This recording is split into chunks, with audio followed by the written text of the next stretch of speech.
కన్నయ్యలాల్ గారు ఒక పాపం పేద టైలర్.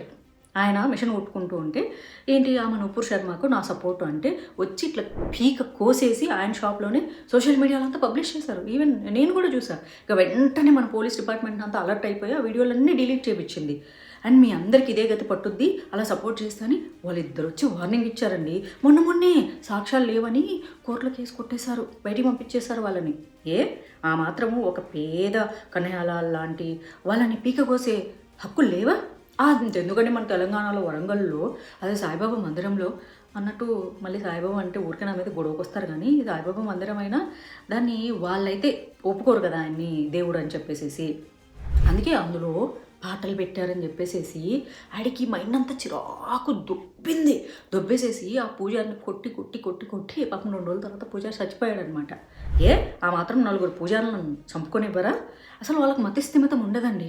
అదేంటో ఆ మతిస్థిమితం కేవలం గుడుల దగ్గరికి వచ్చేసరికే ఉండదు. అందుకే వెళ్ళిపోయి మనం మూర్తుల్ని పగలగొడుతూ ఉంటారు. మొన్న చూడండి, ఉచ్చలు పోస్తారు, కక్కూసలు పోతారు, అన్ని దేవాలయాల దగ్గర జరుగుతాయి. మతిస్థిమితం లేదు పాపం. మతిస్థిమితం లేనోని పట్టుకొని అలా కొడతారా అని మన చెక్కులర్లు మాట్లాడుతుంటారు. కరెక్టే, ఆ మాత్రం ఉండాలి మన చెక్కులర్లకు. లేకపోతే ఎలాగండి? కుదరదు కదా. మన దేవాలయాలకు రావాలి, ఉచ్చలు పోయాలి, పగల కొట్టాలి, కక్కూసులు పోయాలి. ఈ చెక్కులర్లు ఇంటికి పోయి పోస్తే కూడా బాగుంటుంది.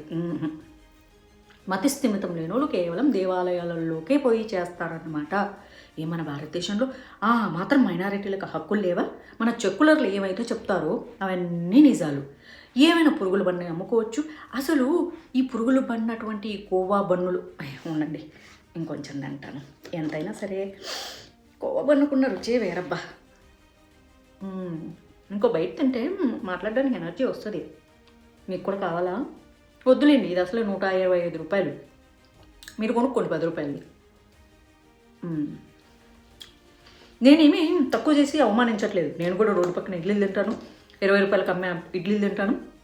ఆ టేస్ట్ ఇంపార్టెంట్. మనకు ఆ ఫ్రెష్నెస్ ఉందనుకోండి, మీ కులం ఏంటి, మీ మతం ఏంటి అని పోయి అడిగి నేనేమి ఇడ్లీలు దోశలు వేయించుకొని తిన్ను. వాళ్ళు కలిపిస్తే టేస్టీగా ఉందంటే బాగుంది, బాగా కలిపారు అంటాను. బాగాలేకపోతే బాగాలేదు అంటాను, క్వాలిటీ బాగాలేదు అంటాను.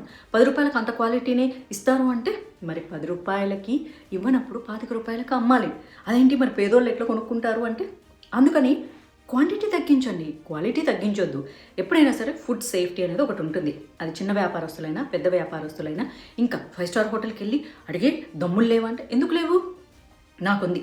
నేను 5 స్టార్ హోటల్కి వెళ్ళినా, 3 స్టార్కి వెళ్ళినా, నార్మల్ రెస్టారెంట్కి వెళ్ళినా రోడ్డు పక్కన ఇడ్లీ బాగుంటే చాలా బాగుందని అప్రిషియేట్ చేస్తాను. బాగాలేకపోతే పిలిచి మరీ చెప్తాను.